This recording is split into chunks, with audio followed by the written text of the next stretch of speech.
Well, welcome back to another great podcast. You know who it is, Coach Ron, coming to you, Silicon Valley. I'm actually in studio today on Saturday. I've got a really, really dynamic guest, legal statesman, entrepreneur, lawyer. Hear that? Actually, he's one of my attorneys. And I'm just so grateful to have him here. You're going to want to stay tuned. This is Leadership Optimization, where we go higher. Tell me it. You guys know it, where we rewire, we refire to go higher. It's not a play on words. Here's a word from our sponsor. We'll be right back.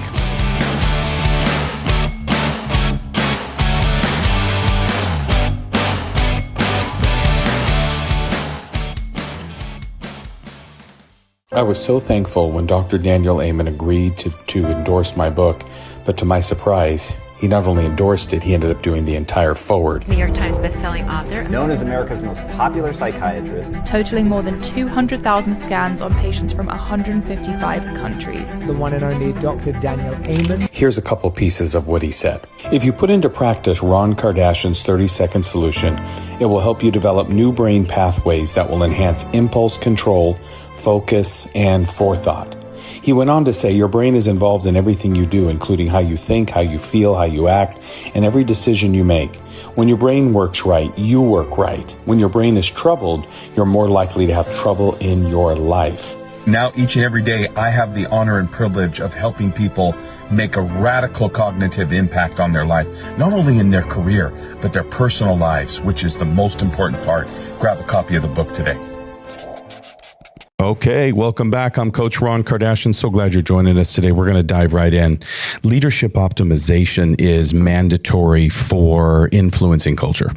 Remember, I am not an expert in politics. I am not an expert in even business. I'm not an expert in, I'm an expert in one thing. And it's really important that you guys understand this as you're building your careers, that you want to become a subject matter expert in a specific space, right? My guest today is nothing short of an expert. Ben Barlett serves as a member of the Berkeley Council, previously served on numerous boards and commissions for the city of Berkeley. And this is where his family resides. He's right here. In fact, they've been here since the Civil War. I like that in your bio. He's done planning commissions, zero waste commissions. He was a vice chair. He's been a loan administration board, police review, ladies and gentlemen. Ben also serves on the capital campaign committee of the Berkeley Food and Housing Project to raise funds for, construction of homeless shelters and to serve as a hub for veterans. As you know, we have a veteran on our administration as well, which is really near and dear to my heart. Ben has received City of Berkeley Certificate of Service for Distinguished Contribution as a commissioner on the Loan Administration Board. This is important you understand for fiscal responsibility. Class president, UC Hastings College of Law. He made the Dean's List, which I love, and he received award for best closing statement in mock trial class presidency at Colby College, where he graduated 4-year degree. Love to have you, Benny. Welcome to the show. Glad to be here. Thank you. It's wonderful to be here. I'm so glad you're here. You know what I love most about you, and I really want our listeners to hear understanding you could have worked for a large firm. I'm sure a large firm would have loved to have you as a legal counsel and as an attorney, but you chose the entrepreneurial route. How did that start? Kind of talk to us about the man behind the mantle. Well, Ron, thank you for having me here. I'm happy to be here and explore leadership with you. You are my mentor and an amazing coach. Thank you. For me, entrepreneurship sort of came with birth.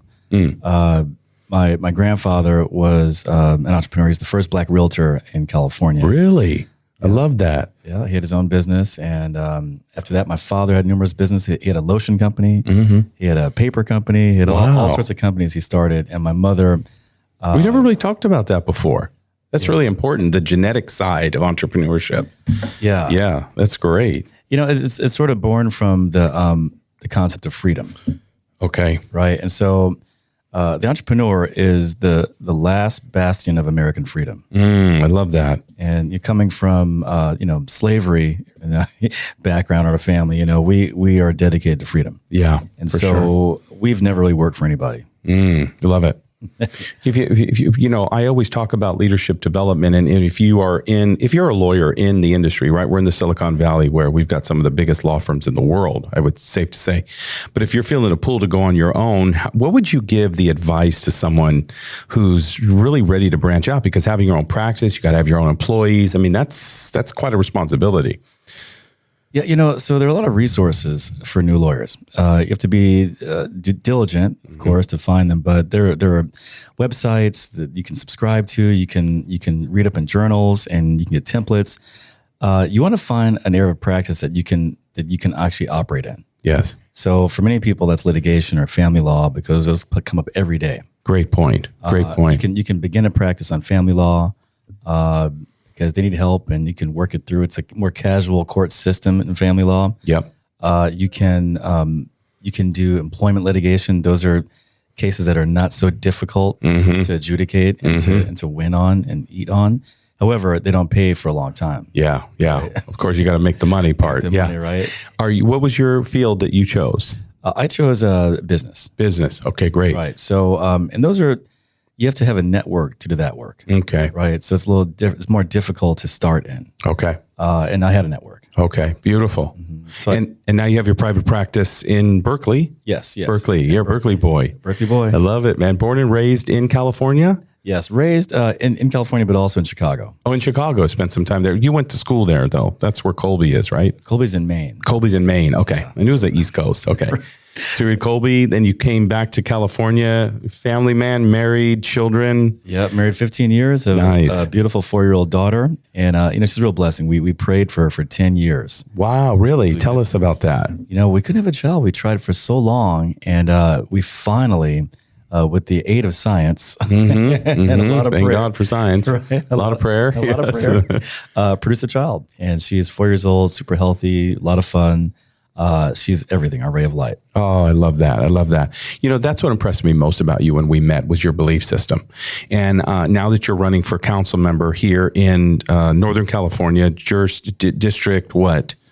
So did I say that correctly? Well, I'm actually already on the city council. Okay. I've been there for 7 years, and now I'm running for county supervisor. Okay. Which is sort of the next level up. It's the council of the county. Okay, great. And in this county I'm running for is Alameda County, a very big, prosperous county, the second largest in the state. Okay, really? Second largest in the state. So over LA County, huh? Right. So LA is number 1. Okay. And this would be number 2. Wow. Beautiful. Beautiful. Okay, great. So everybody in Alameda County, you're going to want to vote Bartlett, the solutionist. I've given him that mantle right out of my book, right?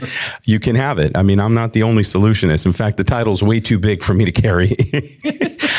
There's this famous proverb, and this is what I want to tell the listeners that I appreciate about you. Proverbs 15:22 says, plans succeed or fail for a lack of counsel. Is that powerful or what? Absolutely. I mean, you're a living testimony of that, how people have failed in their trials because of lack of counsel, or with the right counsel, they succeed. And one of the reasons why I wanted to have you on was because I want your listeners and my listeners to know that you are a praying man, which changes the mantle of a man. And the reason why I say that is, as a leadership development expert, as a cognitive expert, I have assessed some of the most brilliant brains in the world. And I have noticed that people that have a spiritual essence to them, where it's not compulsive or weird, it's just a very noble, honorable, meditative person, tranquil person, peaceful person, that your executive decision-making ability is actually very sharp. And I can say that and make that statement because Dr. Daniel Amen, who did the whole forward on one of my books, you have it right here in front of us. Pick up a copy if you guys can. Thanks, Ben. You're giving me a plug. Right on. Don't want to do that right now. I want you to focus on Ben. But he said, if you will put into practice some of these techniques that we're working on with you, and I can attest you're doing them, you will subvertently build impulse control, focus, and forethought. And when I first met you, what I loved about you was you were a very thoughtful person. You were very kind to me. And I always look for that disposition on a leader, whether it will validate self-esteem.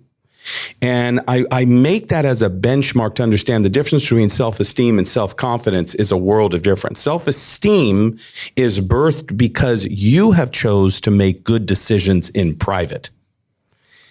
Okay, self-confidence is the outward expression of the accolades that we've developed. I got a law degree, I'm the man. And you're not like that, which I absolutely loved. You have more self-esteem than I've even seen confidence. However, I will say that you also have confidence as well. I don't want to say that. I don't want to say that you didn't. But what I'm saying is it's actually more impressive to me as a statesman that you are exuding a level of temperance, self-control, contentment in life, very centered, very intelligent. You've always given me wise counsel. All your counsel has always paid off. And now you're moving into a place where the Alameda County needs a guy who is focused and determined like you. I want you to talk to the people about why Ben Barlett for city council member of Alameda, and what are the solutions that you're providing in this ethos of such a transformational world that we're in, and a world where California is not known for good political leaders. So, and I can say that, because I'm hearing all the rumors. So I'm going to shut up. You tell me. Can you repeat the question? In short, talk to us about the solutions. Yeah. So, well, first let's go a little bit deeper, because I was segueing off of your character, which I want to attest to, because that's the most important part to me. I want to get more into coaching political leaders, because the character flaws are what are ruining the nation. And I can say that statement because I live this practice. Everything succeeds or fails on leadership. So I want to commend you on your leadership style. Thank you. And then fortify, why did you decide to take this position? Well, it's interesting. In life, I've found the most important thing to come to grips with, to understand, is your why. Beautiful. Right? The reason why. And so for me, my life was moving along. I was doing my thing. I was becoming a lawyer. I come from LA. I was in LA. I was producing TV shows, having fun, and I was doing my thing. And I came back home to Berkeley to be with my father, who was dying. And we had a business together, a coffee business, and it was a chance to spend time with him. And those are special times. I got married. I was happy, and then out of nowhere, my mother was displaced. So she was retired in her late 60s, early 70s, and was living in a very large house with a group of her friends from high school. They all retired together. It was a lot of fun. And then someone bought the house, and they kicked them out, turned off the heat, turned off the water, damaged their cars, harassed them. It was really brutal. The horror stories of a landlord. Yeah, it was traumatizing. Yeah, to get them trauma out. too. And so 2 of the people died, and 2 others remained. And in that process, You mean the people that she was living with there? yeah, they died from the Wow. stress. They went to someone's house, their son's house. Oh, my goodness. It was really traumatic, and so it turned our life upside down. I can imagine. And we went to the county, I guess, to get senior housing. I didn't know anything about this stuff. I was like, okay, we'll get senior housing now, right? And so I went to the county, and they told us there was no senior housing, that the wait list was 14 years. My God. And I was like, what do you mean? And she was like 70. What do you mean 14-year wait list? She's been paying taxes her whole life. Where'd that money go? Yeah. And then I looked deeper, and I saw the county itself had a budget surplus of nearly $1 billion. Wow. And so I have a background in investment banking. I used to bank in New York, and I understand money. Love it. And I thought about that. I said, well, if you have this much money, you can leverage that 7 times. You can make senior housing. Yes. You don't have to have this. And as I looked deeper into it further, I saw that the average age of a new homeless person in Alameda County was 60 years old. Now it's 62 right now. And also right now, the fastest growing death rate of homeless people are people 65 and up. Wow. That's way too young. The second highest for the growing group are children. Wow. And that's all of California. Actually, it's all the country now at this point. Wow. So so that crisis came home. Okay. And I decided to run to fix it, to protect families and to fix that situation. And that's what I've been doing in Berkeley for the last 7 years. Unbelievable. And in that time, I've focused hard on solutions to that scenario. Love this. So I produced housing, made 1,000 affordable apartments, brought back senior housing, thousands of normal apartments to ease the crunch. Yeah. Made it easier to make housing, ownership opportunities for owning housing. Yes. I wrote the City of Berkeley's healthcare plan to focus on the people who needed help the most. City of Berkeley. City of Berkeley, right? Yeah. It's a health equity plan, Yes. leveraging HMO, like health providers and nonprofits, Super and funding important. sources, all to get at that population. I created a new form of supportive housing for the mentally ill population because I found out that among the homeless people, there are a strong cohort of mentally ill people, which you can see, Yes. this, obviously, right? Obviously, yeah. And addicts. Yes. And this all stems from 50 years ago when California, and the national trend, we deinstitutionalized. Deinstitutionalized, which means what for our listeners? So we closed down the mental health hospitals. Wow, that's right. Agnews. I remember Agnews State Hospital. Yeah. And Right. so, and then, that one's shut down now. yeah. Yeah. Yeah. And what happens is they go to the streets. Yeah. And Yeah. and they've been there ever since. Man. Do you remember when homelessness first made the news in the early 80s? No. Yeah, it was a new phenomenon. We thought it was going to be temporary, but it wasn't temporary. Wow. And now it's been 50 years of homelessness. I didn't even parallel the correlation there. That's amazing. Just for general consumer understanding that was part of the pandemic. Pandemic, not our COVID pandemic, but the homeless pandemic. Yes. Which is now a pandemic. Yeah, absolutely. Right? Exactly. There's a real pandemic there too. For real. Yeah. And, every county in the country has homelessness now. Man. So the population growth has happened and they've not expanded the housing portfolio. Okay. They also have not reinstitutionalized. So I created for the first time in a generation, a new form of sort of mental health housing, which Okay. is these are state-of-the-art units Yes. with medically enabled. So you have technology in them. Yes. And a service provider on the first floor. Yes. And the developer fronts it's a new form of building. They front the building and we rent to own over 10 years as a city.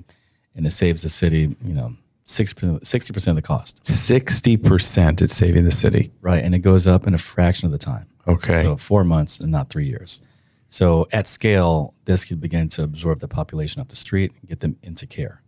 Wow. And that's what we're at now. California, by the way, has 200,000 homeless people. 200,000 in California, ladies and gentlemen. Yeah. I have this saying, quit talking about change and start making a change. Ben Bartlett's doing that.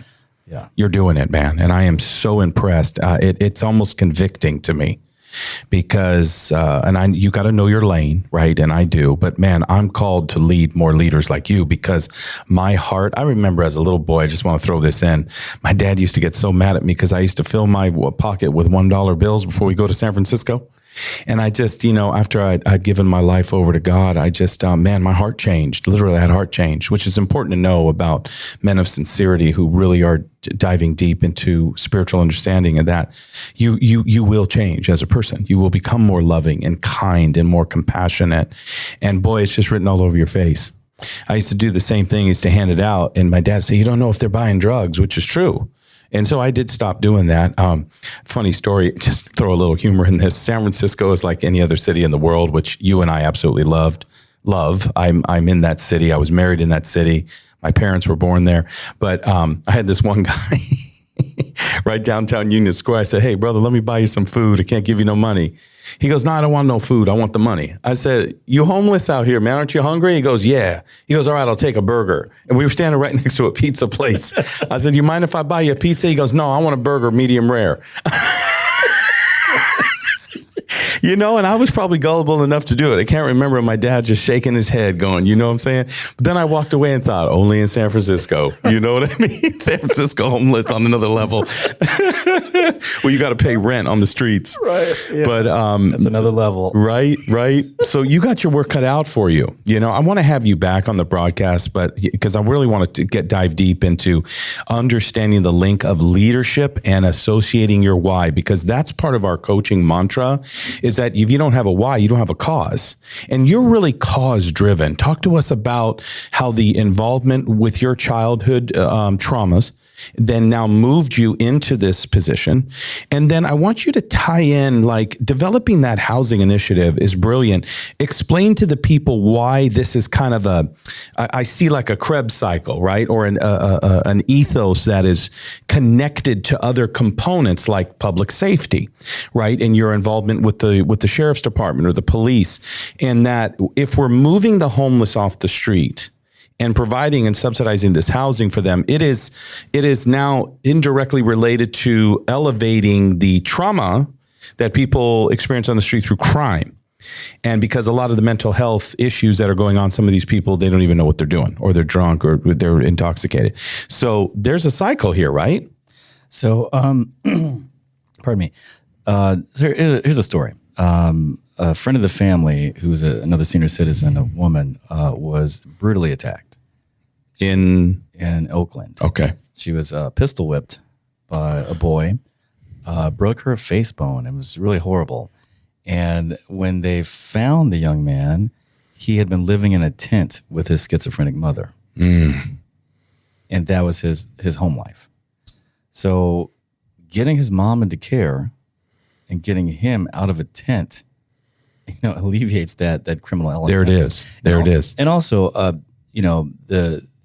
the public safety component, right? In New York, they call it broken windows policing, right? When you have this condition that on the streets, a visible breakdown of order, where people are degrading before your eyes on the street, it degrades your morals. Yes.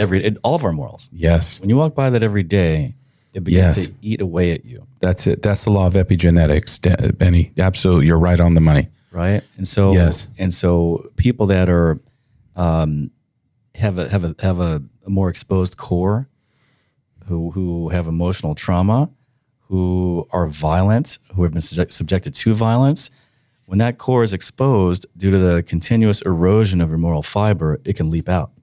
Yes. So all of a sudden people are committing crimes because what they see, what they experience.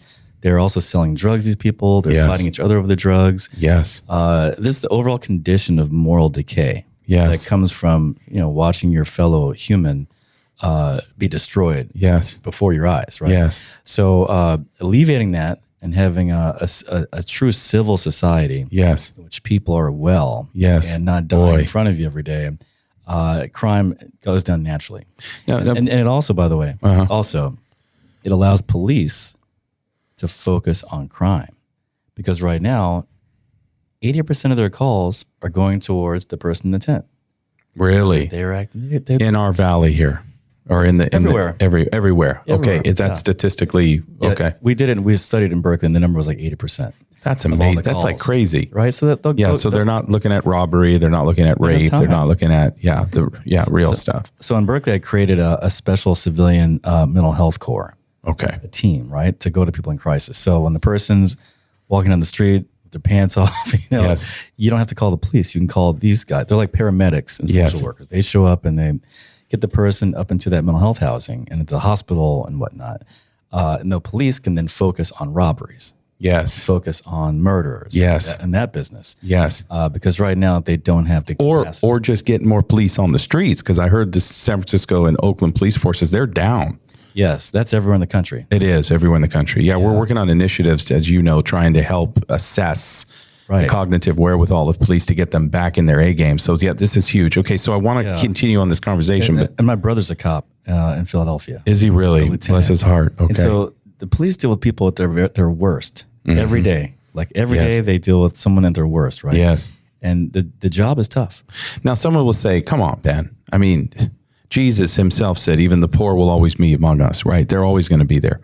But what you're saying is you're not talking about curing the whole thing. You're just talking about responsibly mitigating the risk by 50%. I mean, even if we did it by 10%, it would be amazing, right? But you're saying that you have policy in place and ideas in place, and you are proactively moving and implementing them, and they're already working.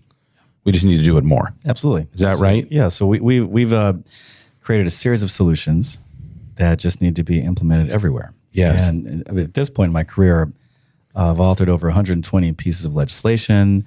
Wow. Many of them have been adopted by the state or other countries or other states. Yeah.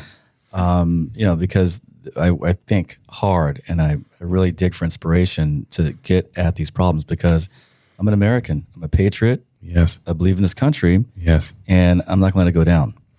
And as an African-American male, you're really making a change. And that is exceptional.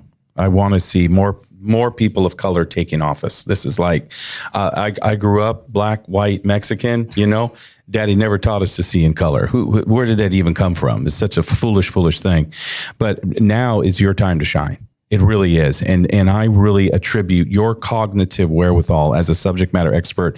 I find you to be extremely stable, extremely intelligent, very sensitive and kind, highly responsible. And I know we're doing some cognitive assessments on you. Of course, that's the buzz with cognitive this, cognitive that.